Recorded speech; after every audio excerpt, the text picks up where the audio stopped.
Ang mga kapulisan ay tinuturing na haligi ng kaayusan sa ating lipunan.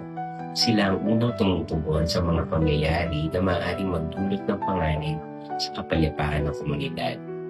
Ngunit higit sa kanilang tungkulin na magpatupad ng batas, mahalaga rin isaalang-alang na sila ay may malaking papel sa pangangalaga at pagpapahalaga sa ating kultura.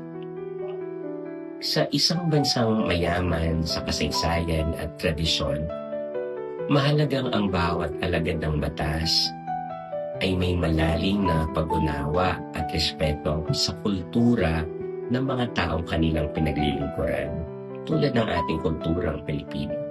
Sa pamamagitan ng pagrespeto sa mga kaugaliang kultural, paniniwala at tradisyon ng bawat rehiyon o grupo, na ipapakita ng mga kapulisan ang tunay na diwa ng serbisyong makatao.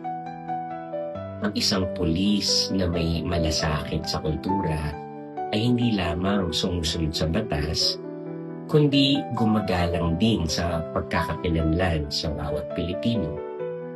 Sa ganitong paraan, mas malalim ang tiwala ng mamamayan sa kanilang tagapagtanggol at mas magiging matatag ang ugnayan ng pamahalaan at ng taong bayan.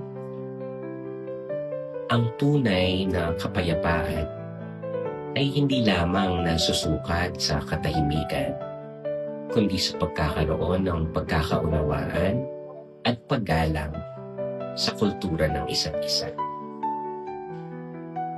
Tayo pong manalangin.